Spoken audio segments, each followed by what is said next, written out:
What's up, everyone? Coach Powers here, and I wanted to talk a little bit about windows today. And the idea of which is worse, having windows and then having those windows close, versus not ever having a window, but gradually getting better.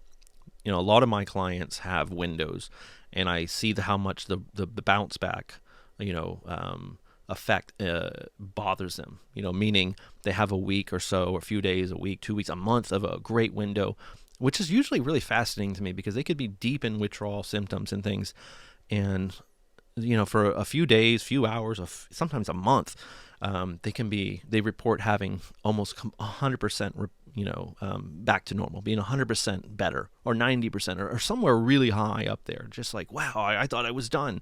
And then boom, it's like you wake up and suddenly the police are there with handcuffs and they cuff you and they drag you back to Alcatraz, back to prison.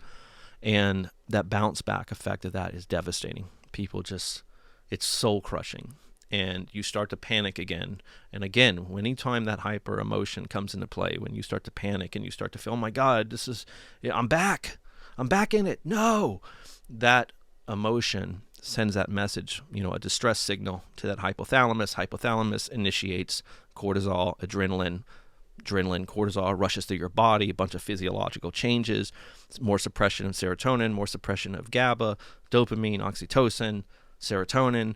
Things get worse, emotions react, they get worse, things get worse. Now you're off to the circus. Now you're in this loop of kind of a benzo-induced mental illness. And it's enough to take that good moment and just pull you into the undertow, like a wave. We call them, waves and windows. The wave has an undertow. There's a current underneath that wave that spins, and it literally keeps you trapped at the bottom. It pulls you to the bottom and it can drown you, right? And so that's what we're seeing, I think, when people go, why did I have a good moment and then things are so bad? I don't know. I mean, neurologically speaking, there probably is something chemically going on there. There may be an argument that you did too much when you were feeling better. A lot of us do, right? You start to feel better. You start trying to do all these things and playing catch up, and sometimes it's just overwhelming.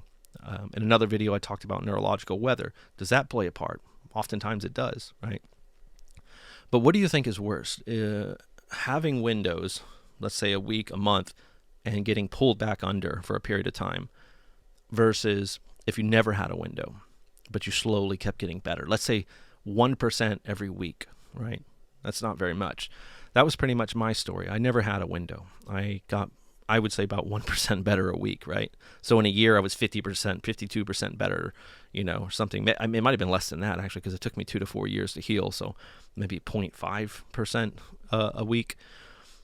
And so, I always say, like, I didn't have the faith of knowing I was going to get better. I didn't have, like a lot of you guys, like I would feel that if I had a window, then in my mind, I would say, see, my brain can get back there. It did it. Because if I had a heart problem, diabetes or something like that, I can't have a week, a month, or an hour, a day where that's just 100% back. And if it was like that, then I would say, oh, that's not the problem I thought it was, because I thought I was permanently injured, or I had this, So I often looked at, the windows like, God, that would have been amazing to have that. I would have had faith that I was going to get better. And even though it would have sucked to have been dragged back into the undertow, and I think I could have avoided the over amygdala reaction to it. Meaning, once that window closed, I would know not to lose it, not to give into the panic, not to get frightened, and look at it as a good thing and say, well, look, I had a great window. That means I'm healing. My brain did what it was supposed to do, even during the taper or shortly after coming off benzos. And things were coming back. That's a damn good sign, And when you don't have that, it's like every week, every month, you're just feeling a tiny bit better, and you keep asking yourself, is this it? Is this as good as it gets now? Or am I going to keep getting better? Please let me keep getting better. And sometimes you go 2-3 months and you don't feel any better, and you start to panic, and you think, oh my God, this is it. Again, what does the panic do? The panic creates the problem. Right? It creates that amygdala hyper arousal response that's going to then exacerbate symptoms, which is then going to make that hyper amygdala response further, strengthens it, and we're back in the loop again. So much of what I do with people coaching is trying to break that loop. And this is why you see me push back so much against things like certain terminology in the benzo world, and this idea that you have brain damage that you might not heal. I don't like to look at that. I don't like to talk about that. In fact, my method largely, as it keeps evolving, as the longer I do this, the more people I work with, excuse me, is becoming more about removing benzo from benzo withdrawal. If you can wrap your head around that. Remove benzo from benzo withdrawal, meaning it is what it is. Find acceptance, foster acceptance, work on that skill set, put together a program for recovery, diet, sunlight, cognitive reframing, exposure, mindfulness, all these pieces, work on it, surrender, and let go of the rest. It's like treating insomnia.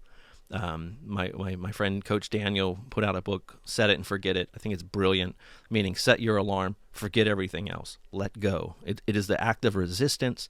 It's the fear of not sleeping that creates insomnia. You want to cure insomnia?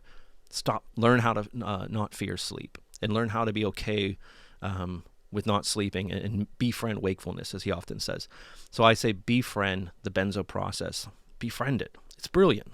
You know why? Because there's two ways to reprogram this amygdala, this limbic system. One, we use CBT. We talk to it. We use cognitive restructuring, and I think it's very powerful, and we should be doing this.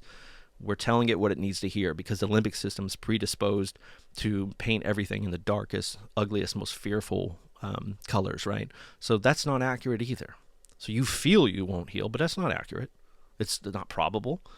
So you have to constantly go, no, I know I feel this way, but the reality says this other thing. Right?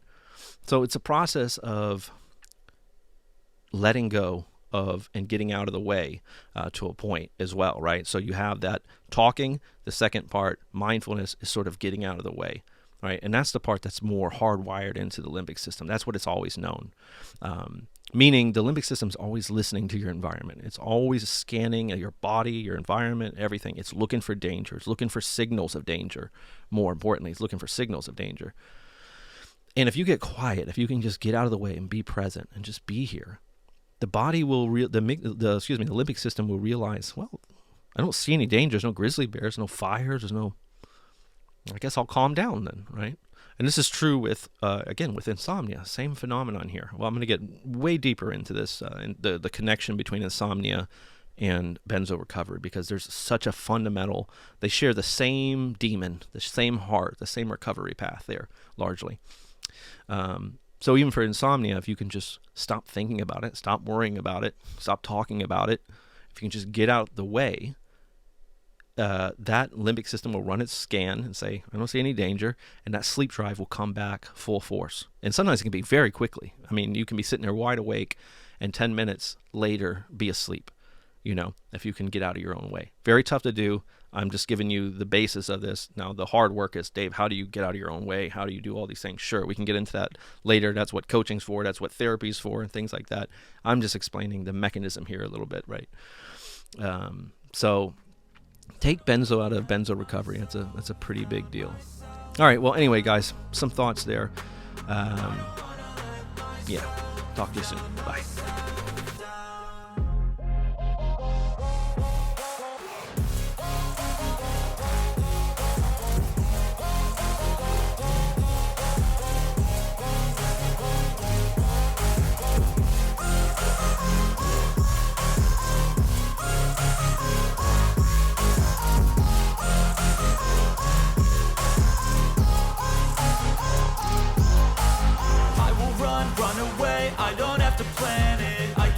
Change my fate, you won't understand it. All alone, that's okay. People I can't stand them, they don't want me to change. Keep me where I'm standing.